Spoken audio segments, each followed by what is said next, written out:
মক্কার মানুষের মতো খারাপ আর কেউ নাই। এমন এক সময় আমার নবী আসবেন, 570 বছর, প্রায় 600 বছরের পর্যন্ত কিনারায় উম্মতেরা আর কোন নবী পায় নাই। ঈসা নবীকে আল্লাহ আসমানে তুলে নিলেন। ঈসা নবীর পরে আমার নবীর আগমন, মাঝখানে আর কোনো নবী নাই। এই মাঝখান সময়টা উম্মতেরা মুরব্বী না পাওয়ার কারণে, কোনো মুরব্বী না থাকার কারণে চরিত্র এত ধ্বংস হয়ে গেল। কিয়ামত পর্যন্ত এই বর্বর যুগের ইতিহাস মানুষ পর্যালোচনা করবে আর ধিক্কার জানাবে। মক্কার মানুষ এত খারাপ, একমাত্র কারণ হলো এদের ওই 500 বছর 600 বছর পর্যন্ত কোনো মুরব্বী ছিল না। প্রমাণ করে দিল মুরব্বীর মাথা হাতে না চললে বান্দা নিজের স্বাধীনভাবে যদি চালায় ধ্বংস। রাস্তায় কুত্তা আছে না, কথা বলেন না কেন? আপনাদের দেউলপাড়া বাজারের এ মাথা সে মাথায় কুকুর দৌড়ায়নি? সারাটা দিন কুকুর দৌড়ায়, মাঝে মাঝে তারা জরুরি মিটিং করে রাস্তার পাশে, বারবার এরা দৌড়াদৌড়ি করে রাস্তার ভেতরে। একটা কুত্তারও কারো দাম নাই, কিন্তু গুলশানে গিয়া দেখেন কুকুরের খেদমত করে 8 জন যুবক। ওর কামই হলো খালি কুকুরের খেদমত করবি, ঘুমাম পারাবি, খানা খাওয়াবি, তেল মালিশ করবি। আমেরিকায় অবস্থা, কুকুরের খাদেম মানুষ, ওই কুকুরের দাম বিদেশ থেকে আমার দেশের সরকার নিরাপত্তার জন্য কুকুর কিনে এনেছে, কিনে টাকা ব্যয় করে। জানেননি আপনারা? ফ্রি না কিনে আনছে? প্রশিক্ষণ প্রাপ্ত কুকুর।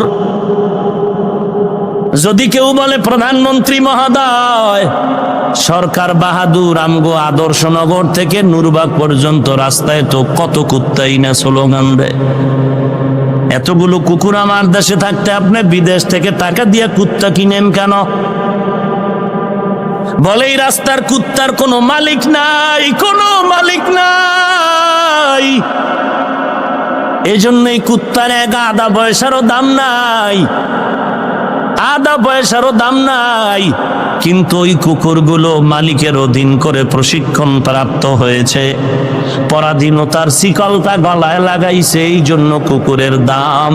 যারা স্বাধীনভাবে চলে, কোনো মালিকের মাথা হাতে চলে না, স্বাধীন, কোনো পরাধীনতার শিকল নাই, মালিক নাই, স্বাধীনভাবে চলে, এই স্বাধীন কুত্তার কোনো দাম নাই। এবং পরাধীন মালিকের আন্ডারে যেই কুকুর থাকে, ওই কুকুরের অনেক দাম। ঠিক তেমনি ভাবে মানুষ, এই জমিনের মধ্যে তুমি যদি আল্লাহর দরবারে স্বাধীনতা নিয়ে চলতে চাও, তোমারও কোনো দাম নাই। যেই বান্দা নবীর উম্মত হয়ে নবীর আদর্শের শিকল গলায় লাগায় দিবে, ইমাম সাহেবের পরামর্শ নিয়ে বান্দা আমল করবে, যেই মুমিন কালেমার শিকলটা গলায় লাগাইয়া নবীজির তরিকা আল্লাহওয়ালাদের পরামর্শে জীবন চালাবে, ওই বান্দা অল্প আমল করলেও নাজাতের দরজা খুলে যাবে। हकीकत से तू दुनिया बेखबर है, दुनिया की नुमाइश पर नजर है, नमी गोयम के आज दुनिया जुदा बाश, बहार कारे के बाशी बा खुदा बाश, जिसते दुनिया आजू खुदा गाफिल बुदन नए कमाशो নকরা হো ফরজিন্দুজান।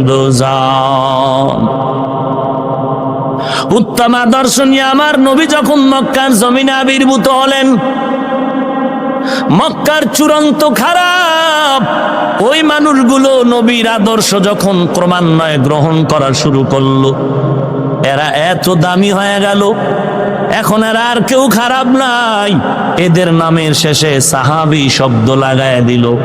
শুধু তাই না, 10 জন সাহাবা জমিনের মধ্যে জিন্দা হালাতে জান্নাতের টিকিট পেয়েছে। ইমামুল আউয়ালিন আল আখিরিন বহরে সাদকা রাহমাতাল লিল আলামিন সাইয়্যিদুল কাউনাইন খাতুমুল মুরসালিন আখিরা মদবুদ ফখরুল আউয়ালিন শুধু ওজুদাস রহমাতাল লিল আলামিন মসজিদে ও শুধু হামারো এ জমিন। কি অহংকার! কোন মুরব্বি টুরব্বি মানি না, আমি নিজেই তো নিজে। আমি আবার ইমাম মানবো কেন, মাযহাব মানবো কেন, পীরের কাছে যাব কেন, তাবলীগ করবো কেন, মুরব্বির কাছে যাব কেন? আমি কোন শিক্ষক মানি না, ব্যক্তি মানি না। আমার কাছে কোরআন আছে, হাদিস আছে, আমি আবার এগুলো কার কাছে গিয়া পড়বো? দরকার না, আমি নিজে নিজে যা বুঝি ওইভাবেই চালবো। ওরে আল্লাহর বান্দা, নিজের বুঝ তরমুজ, এই তরমুজের বুঝ দিয়া জান্নাতের দরওয়াজা খুলবে না। সাহাবায়ে কেরামদের থেকে ব্রেনি এই যুগের কোন ওলি আছে নাকি? এরা দি নবীজির দরবার ছাড়ে নাই। আবার তাবেঈন যারা সাহাবায়ে কেরামের অনুসরণে সময় লাগিয়েছেন, পেছন ছাড়েননি। ভাইরা আমার, নামাজ পড়তে কোরআন লাগেনি? কথা বলেন না কেন? এখন একজনে কোরআন শরীফ পড়া জানে না, তাহলে কি করবে? লোকটা ঘুমায় থাকবে? কোরআন পড়া শিখবে। কোরআন কেমনে শিখবে রে ভাই?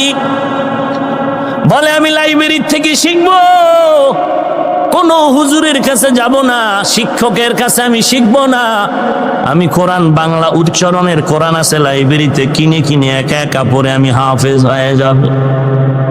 স্বাভাবিক বিবেক দিয়ে আমাকে একটু জবাব দেন, কোরআন শরীফের বাংলা উচ্চারণের কোরআন বাংলায় কিনে যদি কেউ কোরআন শিখতে চায়, কোরআনের মধ্যে একা একা পড়ে কি এই অক্ষরগুলো শিখা যাবে নি? আইন, হা, কফ, জাল, সা, এটি বাংলা কিয়ামত পর্যন্ত পড়লে সহি হবে নি? জোরে বলেন। এরে বান্দা, কোরআন শরীফের প্রাথমিক 29টি অক্ষর, এগুলো যদি তুমি বিশুদ্ধভাবে শিখতে চাও, টাকার গরম আর ক্ষমতার মাস্তানি আর বাহাদুরি করলে হবে না। গরিব নাই, ধনী নেই, কোনো না কোনো একজন কোরআন বিশুদ্ধ কারি হিসাবের কাছে গিয়া তোমার পড়তেই হবে, শিখতেই। তাহলে ওস্তাদ ছাড়া শিখা যাবে নি? এই সোজা কথা বুঝতে কি আবার আপনাকেও কিছু লাগবে নাকি? বুঝেন না সবাই? কোরআনের অক্ষর শিখতে ওস্তাদ লাগবে নি? কোরআনের অক্ষরগুলো শিখতে যদি তোমার ওস্তাদের শরণাপন্ন হতে হয়, তাহলে বলো কোরআনের তাফসীর, কোরআনের ব্যাখ্যা শিখতে মুরব্বি লাগবে না, ওস্তাদ লাগবে না? কোন চোরে বলেছে? এই জন্য তো আল্লাহ বারবার বলেন, ফাসআলু আহলা যিকরি ইন কুনতুম লা তা'লামুন। তুমি যা জানো না, যারা জানে তাদের থেকে জেনে নাও। ইয়া আইয়ুহাল্লাযীনা আমানু লিমা তাকুলুনা মা লা তাফআলুন। বান্দা, তুমি যে আমল করো না সেই বয়ান উম্মতের কাছে দিও না। ইয়া আইয়ুহাল্লাযীনা আমানুত্তাকুল্লাহা ওয়া কুনু মা'আস সাদিকিন। এরে মুমিনের দল, আল্লাহকে ভয় কর আর একজন খাঁটি সাদিকিন, সত্যবাদী আল্লাহওয়ালার বন্ধু হয়ে থাকো। বন্ধু হয়ে থাকো মানে একদিন মৃত্যু পর্যন্ত কুনু মা'আস সাদিকিন। সাদিকিন সত্যবাদী, সলিহিন, নেককার, এদের বন্ধু হয়ে থাকো। কুনু আমরের সিগা, আমর ফেলে মুজারে থেকে গঠিত হয়। ফেলে মুজারের খাসিয়াত হলো দাওয়ামের অর্থ দেয়, সব সময় সব সময় সব সময়। আল্লাহ আল্লাহর বন্ধু হয়ে থাকো, একদিন না সব সময়। তোমার রোগ আছে, ডাক্তারের কাছে যাও, কয় ডাক্তার মারা গেছে, কয় তাহলে গজব লয়ে মর, কয় না না, ডাক্তার মরে গেলে কি হবে, আমার রোগ আছে, আর এক ডাক্তারের কাছে যাও। ডাক্তার একজন না থাকলে আর একজন ধরো। ডাক্তার থেকে তুমি আলাদা চলবা না, রোগাক্রান্ত হয়ে ভীষণ অসুস্থতায় মরে যাবে।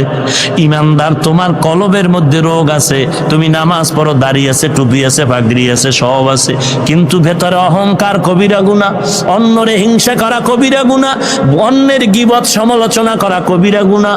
এরে আল্লাহর গোলাম, এই কবিরা গুনার এই রোগের চিকিৎসা করার জন্য আল্লাহওয়ালারে বন্ধু বানায় নাও। একজনে নাই আর একজন ধরো, একজন নাই আর একজন ধরো। তবে আল্লাহওয়ালা সাইনবোর্ড দেখলেই দৌড় দেয়া যাবে না। আগে দেখো কোরআনের সহি তেলাওয়াত পারেনি, সুন্নতের আমল করেনি। আর যদি দেখো তোমার মুজাদ্দিদের সাইনবোর্ড লাগাইছে, নামাজ নাই, দাড়ি নাই, টুপি নাই, এটা মুজাদ্দিদে জামান না, এটা আন্তর্জাতিক বেঈমান। বলবেন তাহলে পীরের দরবার টানাইলো কেন? ওরে মুসলমান, বাঙালিকে ইসলামের ব্যানার টানাইয়া ধোকা দেওয়াটা বড় সহজ। এই কারণে মুনাফিকেরা ইসলামের নামটা বেশি ব্যবহার করে। দেখেন না বোমাবাজি করলো, মাথায় লাল রুমাল, পাগড়ি লাগানো, বাংলা ভাই ইংরেজি ভাই, বোমাবাজি করলো কেন? এনে নবীর উম্মতির দল, ইসলামের ব্যানার টানায়া ধোকা দেওয়া সহজ। ঢাকার একটা পার্শ্ববর্তী থানা হলো দোহার। দোহার থানায় এক বাবা আছে, ওখানে বাবা, ওই বাবার দরবারে গিয়া হজ করলে আর মক্কা মদিনায় যাওয়ার দরকার পড়ে না। আর জোরে বলেন, আমি আপনাদের নামটা বলতে রাজি না, নাম বললে সবাই চিনবেন, শুধু চিনবেন না, তাদের অন্ধ ভক্ত এখানেও অনেকে হাজির আছেন। এই জমিনে বড় বড় মুজাদ্দিদে জামানের সাইনবোর্ড লাগায় কবরে গেছি গা, অথচ তার উপরে 1000 বার বাইতুল্লাহ হজ করা ফরজ ছিল, একবারও যায় নাই। বন্ড কয় আমি কেন যাব, মদিনার নবী আর বাইতুল্লাহ আমার দরবারে হাজির হয়ে যায়। এটা যদি তাহাজ্জুদ পড়নেওয়ালা, কোরআন মুখস্থ হাফেজ সাহেব কান্নাওয়ালা বয়ান দিয়ে কইতো, 2 মিনিট মানা যাইতো। নামাজ নাই, দাড়ি নাই, বান্দরে কইলে কি মানা যায়? কথা বলেন না কেন? আমি শুরুতেই বলেছি, ইসলাম কারো বাবার কেনা সম্পদ নয়, কারো বাবার কথা ইসলাম চলে না, ইসলাম চলে মদিনার থিওরিতে। তুমি যেমনে চলবা বলবা এটাই ইসলাম, তোর আব্বাই কিনা রাখছে না ইসলাম না? ভাইরা আমার,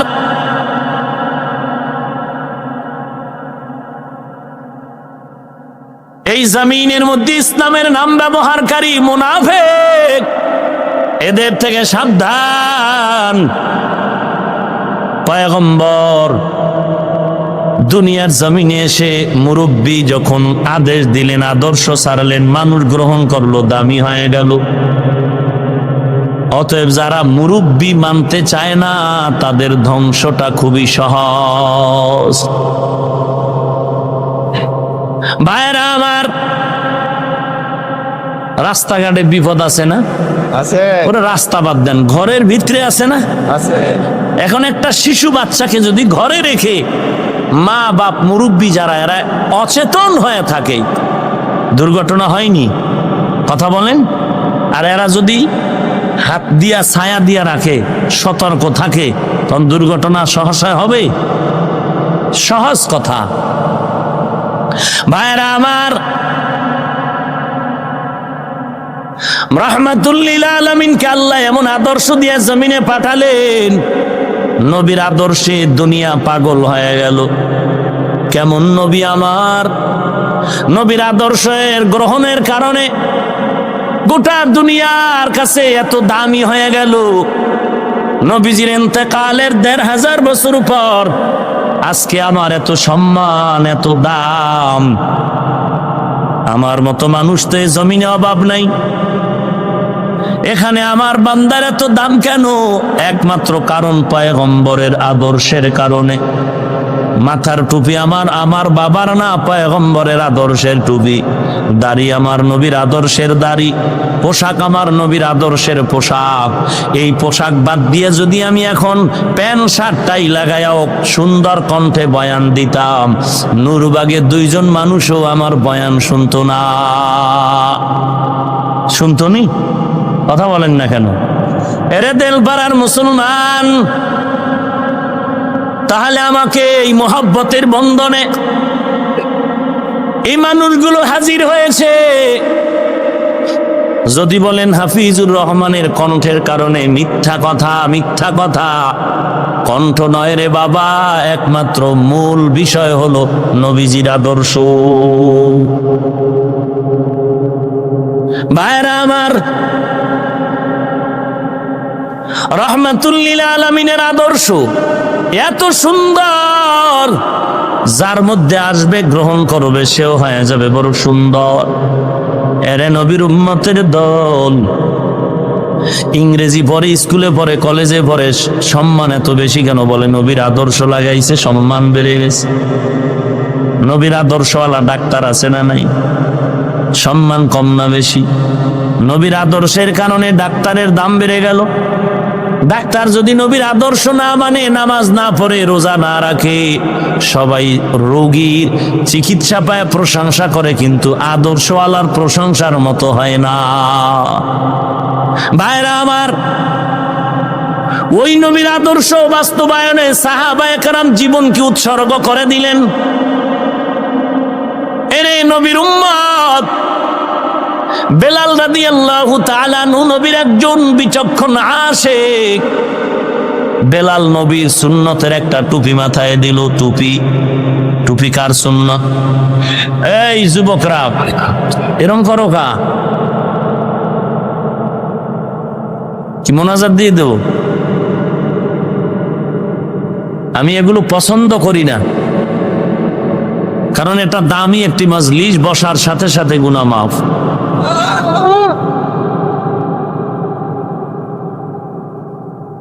ভাইরা আমার,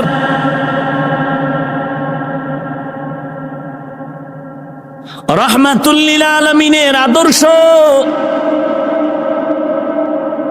এত দামি, যারা গ্রহণ করে তাদের অনেক দাম। রহমাতুল লিল আলামিনকে আল্লাহ বলেন, আমি উত্তম আদর্শ দিয়ে জমিনে প্রেরণ করলাম। ওই নবীর আদর্শ এত সুন্দর, বেঈমানেরা পর্যন্ত নবীর আদর্শের পাগল হয়ে কালেমার পতাকার ভেতরে ঢুকে বলল। এরে আল্লাহর গোলাম, নবীর উম্মতের দল, রহমাতুল লিল আলামিন তার এক একটা আদর্শ এত দামি মনে করতেন সাহাবায়ে কেরাম। বেলাল টুপি পরেছে নবীর সুন্নত। টুপি পরা কার সুন্নত? না কোনো পীরের? তাহলে ঝগড়া করেন কেন? কালা পরলি কেন, সাদা পরলি কেন, বোল পরলি কেন, কল্লি লাগাইলি কেন? আছে নেই খিলাখিলি? আছে মানে একজন আলেম নামের কলঙ্ক বয়ানে বলে, 5 কল্লি টুপি মাথায় দিও না, এটা দিয়া বাথরুমে ব্যবহার করবা টিস্যু। নাউজুবিল্লাহ। না কোন মানুষের ধৈর্যের একটা সীমা আছে। এই কথা শুনলে এত বিসমিল্লাহ ছাড়া জোতার বাড়ি দেওয়া উচিত। এটা কি ধৈর্য ধরার জিনিস? আরে কথা কন না কেন? এটা ধৈর্য ধরার জিনিস? মসজিদের ভেতরে তাবলীগের ফাজাইলে আমাল আছে না নাই? এই ফাজাইলে আমালের বিরোধিতা করতে করতে করতে করতে বেফাহেশ জবানে তালা নাই, জবানে ব্রেক নাই, পেছনে কোনো মুরব্বি নাই, নিজেই বড় ইবলিস। আমি আমি আমি আমি মানে আমি ইবলিস। এই স্লোগান ইবলিসের না? ইবলিসের, যে আমি আমি আমি আবার কার কাছে মাথা নত করব? তো ফাজাইলে আমালের বিরুদ্ধে বলতে বলতে এক পর্যায়ে বলল, এইটা নিয়ে বাথরুমের ফালায়া দাও। আচ্ছা বলেন তো, ফাজাইলে আমাল আপনি মানেন না, ঠিক আছে, কিন্তু ওই ফাজাইলে আমালের পৃষ্ঠায় কি কোরআন শরীফের আয়াত নাই? কথা বলেন। আপনাদেরকে তো আল্লাহ জ্ঞান দিছে, একটু কাজে লাগান না। এনে বইয়া ঠিক ঠিক কইয়া আবার গিয়া এদের বয়ান শুনতেছেন। হাসিয়েন না মিয়া, বিবেকের সাথে গাদ্দারি করতেছেন, হিসাব দিতে হবে আল্লাহর কাছে। বেঈমানি করতেছেন আপনার বিবেকের সাথে। আচ্ছা, একজনে নবীজির নূর মানে না। কি মানে না? নবী নূরের তৈরি আমরা মানি না, নবী গাইবের মালিক আমি মানি না, নবী জিন্দা নবী আমি মানি না। এরকম এক বক্তায় বয়ান করতেছে নবী জিন্দা এটা মানে না, নবী নূরের তৈরি এটাও মানে না। আচ্ছা, একদল তো নূরের তৈরির পক্ষে খিলাখিলিও করে না। আচ্ছা, এখন দুশ্মন সে উম্মতের বুঝাইব নবী জিন্দা না এই দলিলে, এটা বুঝাইবেই তো। সে কি বলে, যারা নবীরে নূর মানে, নবীরে জিন্দা মানে, এদেরকে ডাউন করার জন্য হিংসার নজরে কত পচা অন্তর হইলে এমন ভাবে বলে জিন্দা নবীরে তালাক, নূর নবীরে তালাক।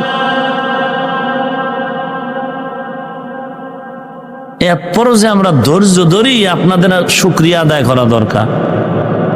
আমরা যে ধৈর্য ধারণ করি, শুকরিয়া আদায় করা দরকার যে এখনো জুতার বাড়ি যে দেই নাই।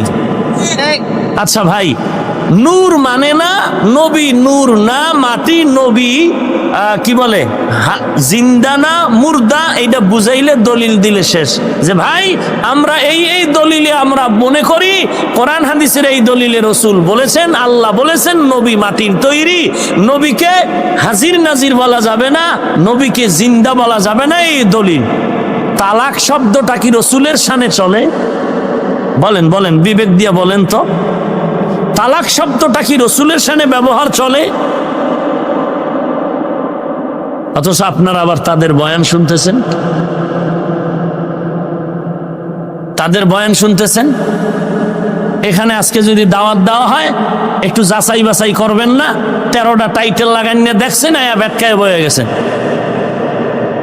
কি ব্যাপার এত আডু গাইরে বইছে গা? কয় যে ফেননি দিবেন, খাওয়ান আছে, তবারক খাইয়া মোবারক হয়ে যামগা। মিথ্যা বলছি? বিবেকের সাথে বেঈমানি করিস না রে মুসলমান। আল্লাহ বিবেক দিয়েছে, মাছ কিনতে গেলে দি ফসাটা নিতে চাও না, 13 বার দেখো। তেল কিনতে গেলে দিস এখন পাম অয়েল না তেল, বারবার এক দোকান থেকে আর এক দোকানে। কথা ঠিক নেই তো? তোমার এই দুনিয়ার বাজার করলেও কি না করলেও কি, ভর্তা দিয়ে খাইলেও তো পেট ঠান্ডা। কথা ঠিক নেই? কিন্তু যে ঈমান আমলের মূল ভিত্তি, যে ঈমান আমল না থাকলে জাহান্নামী, সেই ক্ষেত্রে যাচাই করবেন না কেন যে কোন টুপিওয়ালার ভিতরে ভেজাল, কোনটা হক? যাচাই করতে যদি 1 বছর লাগে, 1 বছর যাচাই করবেন, তারপরে সালাম দিবেন। যাচাই ছাড়া সালাম কালাম নাই। আগে দেখতে হবে আমি জান্নাতের বিল্ডিং যার বয়ান দিয়ে তৈরি করব, ওই বান্দার মধ্যে জান্নাতের কতটুকু নিদর্শন আছে। 1 নম্বরে দেখবো তার কোরআন শরীফের তেলাওয়াত বিশুদ্ধ কিনা, 2 নম্বরে দেখবো সে সুন্নতের আমল করে কিনা, 3 নম্বরে দেখবো সে উম্মতের সামনে কোরআন হাদিসের বয়ান করে উম্মতকে জান্নাতের বয়ান দিয়ে বুঝাইতে পারে কিনা, এরপরে দেখবো তার ছেলে মেয়ে স্ত্রী রসুলের তরিকায় চলে কিনা। 1 বছর 2 বছর লাগলে যাচাই করব, এরপরে তারে সালাম কালাম দিয়ে হাত লাগাবো। যদি দেখি যাচাইয়ের কষ্টি পাথরে ভণ্ড, তাহলে বিদায়ে সালাম। রাগ করলেন, আমনে রাগ করতেছেন, আর একদলে বাবার দরবারে ধনী হইতে যায়। কি হইতে যায়? এক খয়রাতি আর এক খয়রাতির কাছে খয়রাত চায়। কথা বুঝেন নাই? ফকিন্নির কাছে যায়। ধনীকে কোন পীর ধনী? ধনী বানানোর মালিককে। আরো জোরে বলেন। আপনারা কি বুঝতেছেন আমি পীরের বিরুদ্ধে বলছি? না, আমিও টাটকা পীরের মুরিদ। আমিও যেমন তেমন পীরের মুরিদ না। হাজার হাজার আলেম ওই পীরের জুতা সোজা করার জন্য দাঁড়ায় থাকে।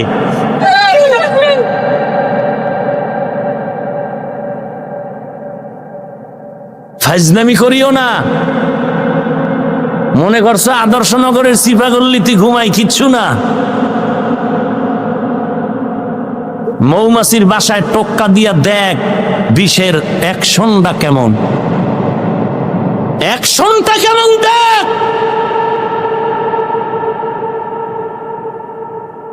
আমরা গাছের শুকনা পাতার মতো এদেশে ভাসমান অবস্থায় আসিনি। আল্লাহর হাজার কোটি শুকর, আমাদের গাছের গোড়া শিকড় বড় মজবুত। একটা টোকা দিবি গুষ্টি শুদ্ধ আগুন জ্বলে যাবে।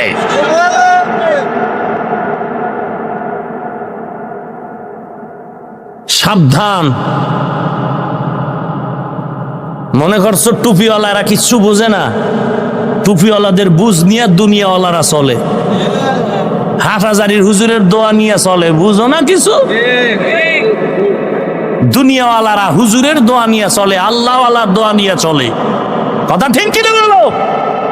হুজুরেরা বুঝে না মানে এই বুঝে জগৎ চলে, কথা কয় না। আর অন্য বুঝে গজব হয়, গজব। আল্লাহ হেদায়াত দান করুন। রাগ করতেছেন না? আল্লাহ, কোন কথা বলতেছিলাম? লাকাদ কানা লাকুম ফি রাসূলিল্লাহি উসওয়াতুন হাসানাহ। বেলাল, পয়গম্বরের সাহাবী বেলাল, রাসূলের একটি সুন্নতের টুপি, এত মোহাব্বতের টুপি, টুপি মাথায় দেওয়া কার সুন্নাত। আরো জোরে বলেন। এরে বান্দা, কেন প্রশ্ন করো তো কালাটা দিব নাকি লাল না সাদা, লম্বা নাকি গোল না পাস করলি না করলি সারা? বান্দা আগে টুপি মাথায় ঢুকা, তারপরে দলিল খুঁজবি। টুপি মাথায় না দিয়ে আগে দলিল খুঁজলে কানের পর্দা গরম করে দেয়া হবে। যে টুপি পরে না ওর জন্য টুপির কোনো দলিল নাই, যে নামাজ পড়ে না তার জন্য নামাজের কোনো মাসআলা জানার অধিকার নাই। যেই বান্দা নামাজ পড়ে না ও যদি প্রশ্ন করে নাভিতে হাত বাঁধবো নাকি মাথায় নাকি হাঁটুর গোড়ায়, বান্দা আগে নামাজ পড়, এরপরে প্রশ্ন করবি হাঁটুতে না মাথায়। নামাজ না পড়িয়া প্রশ্ন করার অধিকার না। নামাজের খবর নাই, হে প্রশ্ন করে কি হাত হাঁটুতে লাগামু না মাথার তালুত বাইন্দে বয়ে থাক? ভাইরা আমার, আমগো এই সিফার ভিতরে এই গ্যাঞ্জাম ঢুকে নাই। হ্যাঁ, কি পাওয়া জোরে আলহামদুলিল্লাহর পরে আমিন বইলা ভাবতেছে যে আমার নামাজে কবুল হয়ে গেছে। হ্যাঁ, কি এক ভাব, একজনে ফুললে তিনজন হয়ে গেছে। আমিন কইছে, কেউ বাধা দেয় নাই, নামাজের ভিতরে একেবারে ফুলতেই আছে। নামাজের পরে যেই ভাবসাব, সালাম নাই কালাম নাই, একেবারে খুব রুকু সেজদা টাইট, জুতা দুইটা লয়ে একেবারে সোজা বের হয়ে যাইতেছে, ডাইনে বামে তাকায় না। মানে একটা কবুলিয়াত নামাজ পড়ছে তো, জোরে আমিন কইছে এই ফুজি, খালি আমিন জোরে কইছে। ওরে আলহামদুলিল্লাহ জিগাইলে 13টা ভুল পড়বে। ওটা ঠিক কিনা বলো? আরে ভাই, মানুষ দেখলে বোঝা যায় না? একজনের তেঁতুল খায় ভাই, টক না জাল, ভাই ঠোঁটের মিস করলে বুঝো না? তেঁতুল খাইলে তো ঠোঁটেই আঁকা বাঁকায় বোঝা যায় এটা মিষ্টি না টক, বোঝা যায় না? হ্যাঁ, তোমার চলাফেরার ভাবসাবে তো বোঝা যায় তুমি কোন দরবার শরীফের কুতুব, বোঝা যায় না? গায়ের জোরে মাস্তানি করা যায়, বেয়াদবি করা যায়, ইসলাম পালন করা যায় না। আল্লাহ আপনি আমাদের হেদায়াত দান করুন। বেলাল, টুপির সুন্নতের এত মুহাব্বত, গোসলের মধ্যে বেলাল চলে গেলেন, টুপিও মাথার থেকে ফালায় না, হাত দিয়া চেপে ধরে গোসলে পানির ভেতরে নামে। কিরে বেলাল, এমন কষ্ট করো কেন? বলে নবীর সুন্নত আলাদা হতে দিব না। খালিদ বিন ওয়ালিদ বাদশার দাওয়াতে চলে গেলেন, বাদশার দাওয়াতে গিয়া শুনতেছে, তাকায় দেখে চেয়ার টেবিলে খানার আয়োজন। খালিদ হুঙ্কার দিয়ে বলে, মদিনার নবীর সুন্নত, সমতল জমিনে খানার আয়োজন করো, চেয়ার টেবিল না, এটা নবীর সুন্নত তরিকা না। প্রাসাদের লোকেরা বলে, রে খালেদ, নবীর সুন্নত এখানে বললে সমাজ রক্ষা হবে না, বাদশার পজিশন ঠিক থাকবে না। খালেদ হুঙ্কার দিয়া বলে, যেই সমাজে রসুলের সুন্নত নাই এটা সমাজ হতে পারে না। আমনে জিগাইলি, ভাই আপনি খানা খাইলেন নিচে বয়া দস্তারখানে? কয় হুজুরে পরিবেশ নাই। তো আমি হাফিজুর রহমান রে তো ঠিকই পরিবেশ তৈরি করে দিছে। কথা কন না কেন? দেয় না অনেক জায়গায় দাওয়াতে খাইলে দেয় না? জানে আমি এই সুন্নত ছাড়া খাবো না, তা আমার জন্য আলাদা ব্যবস্থা, দস্তারখান সব দিয়া দিছে না? দিছে। দোষ বাড়িওয়ালার দেন কা, আপনার যে অ্যালার্জি এটা কইতেন না? বাড়িওয়ালার কি দোষ? 3 বেলা ভাত খাইতে না, বিয়ে গেট লাগায় 13টা। বাপের নাম নাই, সানগাজির বেয়াই। আফসুস, আল্লাহ হেদায়াত দান করুক। আমিন। খালেদ ধমক দিয়া বললেন, নবীর সুন্নাত। আর যদি আমার মুসলমান ভাইরে কি ও টুপি কই, সুন্নত তোর বাপের সুন্নত, সে যে বাঁকা ঠোঁট দিয়ে গেল সুন্নত বলে না অনেকে, বলে মনে হয় এটা বাবার সুন্নত, পড়লে পড়লাম না পড়লে না। ভাইরা আমার, পয়গম্বরের আদর্শের পাগল এখন এই জমিনের মধ্যে অভাব নাই। গলায় চুরি লাগবে, নবীর সুন্নত বৃথা যেতে দেবে না। এরে নবীর উম্মতের দল, এখন তো ঘরের মধ্যে দস্তারখান অনেকের নাই। আমগো জাতি ভাইরা একদল তো ফতুয়া দিল দস্তারখান দরকার নাই, বিভ্রান্ত ছড়াচ্ছে দিন দিন। এরে নবীর উম্মত, রাহমাতুল লিল আলামিনের আদর্শ এত সুন্দর, ওই আদর্শ যদি কেউ গ্রহণ করে ও গরিব হলো আল্লাহর কাছে অনেক দামি হয়ে যাবে। এরে নবীর উম্মত, রাহমাতুল লিল আলামিনের ভেতরে আল্লাহ এত সম্মান দান করেছেন, এত মোহাব্বত দান করেছেন যে নবীর আদর্শের জন্য আসমান জমিন পাগল হয়ে কান্না করে। যে নবীর এত সম্মান, আমার নবীর ব্যাপারে আম্মা জান আয়েশা রাদিয়াল্লাহু তাআলা আনহা বলেন, নবীর ঘাম থেকে মেশকের ঘেরান আমি বোতলে ভরে রাখতাম। বড় বড় অনুষ্ঠানে আমরা মেশক হিসাবে আতরগুলো ব্যবহার করতাম। এরে নবীর উম্মতের দল, যে নবীর শরীর মোবারকে মশা মাছি পরা হারাম, কেমন মায়ার নবী আমার। আজকে তুমি টুপিও দাড়িও ঠিক রাখিয়া জবানের গালি বন্ধ নাই, হিংসা বন্ধ নাই, অথচ আমার মায়ার নবীর কত সুন্দর আদর্শ। ইহুদি 1 মাসের সময় নিয়ে নবীরে টাকা দিছে ধার। নবী টাকা ধার নিয়ে আসলেন 1 মাসের সময়। ইহুদি 1 মাস শেষ হয় নাই, 1 সপ্তাহ বাকি আছে। নবীর কাছে আইসা বলে, আমার পাওনা দাও। নবী বলেন, ও ভাই এখনো 1 সপ্তাহ বাকি আছে। বলে, 1 সপ্তাহ বুঝি না, এখন দিতে হবে। পাশে ওমর দাঁড়ানো। ওমর কয়, নবী অর্ডার দিলে তো বিসমিল্লাহ লাগবে না, কল্লাটা আলাদা করে ফেলবো। ওমরের নবী ডাক দিয়া কয়, রে ওমর, কল্লা আলাদা করা বাহাদুরি না, বরং এর পাওনা দেওয়াটাই হলো বাহাদুরি। ও ওমর, মেজাজ গরম করা যাবে না, বাহাদুরি করতে জানলেই করা যায় না। বলে, তাহলে সপ্তাহ বাকি এখনো কেন টাকার জন্য বাজে কথা কয়? নবী বলেন, ওমর, পাওনাদারের কথা বলার অধিকার আছে, আমি ঋণগ্রস্ত বলার কোনো অধিকার নাই।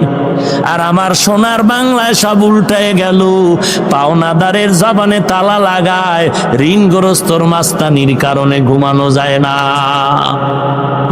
টাকা চাইতে গেলে চপ বেটা, লজ্জা করে না? টাকা চাস কি আছে না নাই? এইরকম বেঈমান আছে না নাই? অথচ রসুল কি বলেন, এক সপ্তাহ বাকি আছে, এরপরও চেঁচামেচি করে কেন? বলে পাওনাদারের কথা বলার অধিকার আছে। জঙ্গলে উল্টা পাল্টা চইলা তুমি সুন্নি নামের ব্যানার লাগাইছো না? সুন্নি নামের ব্যানার লাগাইতে তো ওরা পারে যাদের সুন্নতের আমলের কোনো ঘাটতি নাই। ভাইরা আমার,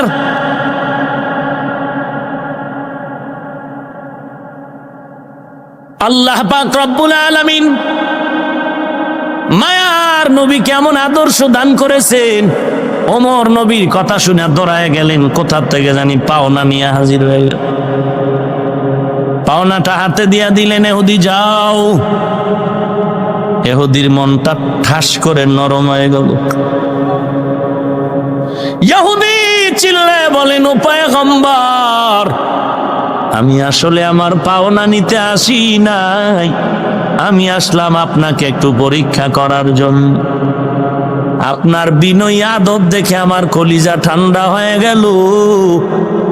এত বাজে কথা বলার পরেও আপনি কোনো কথার জবাব দিলেন না।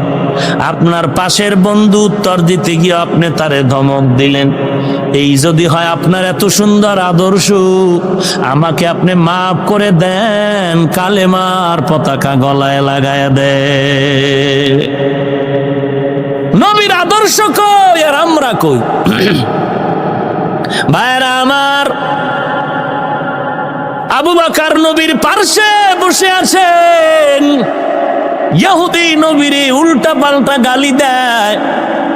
গালি দেওয়ার জন্য তো কোনো কিছু দরকার হয় না, মনে চাইছে দিচ্ছে। এটাই বেঈমান মুনাফিকের ধর্ম। কথা বুঝেন নাই? সুন্দরী সুন্দরী মেয়ের পেছনে যুবক দৌড়াচ্ছে। যুবতী সুন্দরী বলে, যুবক ভাই, তোর কি ক্ষতি করেছি, তুই আমাকে ইফটিজিং করো কেন? যুবক ডাক দিয়া কয়, বোন, তুই আমার কোনো ক্ষতি করো নাই, তাহলে আমি তোর ইফটিজিং কেন করি? কি ক্ষতি করেছো? বলে, মূল ক্ষতি তুই এত সুন্দরী কেন, এটাই তোর বিপদ। হুজুর আমার টাকা নেয় নাই, বেতন চায় না, হুজুর আমারে গালি দেয় না, এরপর ইমামের গালি কেন দেয়, আলেমের বিরুদ্ধে কেন কথা কয়? বলে, আমি সন্ত্রাসী করি, চুরি করি, দুর্নীতি করি, এইটা আলেমের চোখে খারাপ লাগে, এটা সহ্য করা যায় না। ভাইরা আমার, রহমাতুল্লিল আলামিনের পার্শ্বে আবু বকর বসা। এহুদি গালি দেয়, নবী মুস্কি মুস্কি হাসতেছেন আর গালি শুনতেছেন, কোনো জবাব নাই। আবু বকর বলে, নবী অর্ডার দেন। বলে, চুপ করো। কত আর চুপ করা যায়? আবু বকর দাঁড়ায় গেলেন, ইহুদির গালির জবাব দিচ্ছেন। নবীজির চেহারা মুবারকটা মলিন হয়ে গেল। আবু বকর বলেন, নবী এতক্ষণ জবাব দিলেন না, গালি শুনলেন, আর আপনার অন্তরটা চেহারা মুস্কি হাসছিল, এখন আমি জবাব দেওয়ার পরে আপনার হাসি বন্ধ হয়ে চেহারাটা মলিন হয়ে গেল কেন? মায়ার নবী রহমাতুল্লিল আলামিন বলেন, আবু বকর, এতক্ষণ আমি ধৈর্য ধরার কারণে, আমি বিনয়ী হওয়ার কারণে, চুপচাপ থাকার কারণে, আমার আদব রক্ষা করার কারণে আমার গালির জবাব দেওয়া লাগে নাই। আল্লাহ পাক ফেরেশতার মাধ্যমে তার জবাব দেওয়া দিয়েছেন। তুমি যখন জবাব দিতে গেছো, রহমতের ফেরেশতা বিদায় নিয়েছে, এই কারণে আমার মনটা বড় বেজার হয়ে গেল। আর আপনি একটার জায়গায় 13টা গালি দিচ্ছেন, লাগে না, তারপরও দিচ্ছেন। ভাইরা আমার, নবীর মধ্যেই উত্তম আদর্শ, যেই আদর্শ দেখে দেখে জংলার প্রাণী পর্যন্ত পাগল হয়ে গেল। ইহুদি কুকুর কিনলো টাকা দিয়া, কুকুরের বাচ্চা কিনেছে টাকা দিয়া, উদ্দেশ্য রহমাতুল্লিল আলামিনের এই কুকুরের মাধ্যমে দুনিয়া থেকে বিদায় করে দিবে। রাখে আল্লাহ, মারে কে? মারে আল্লাহ।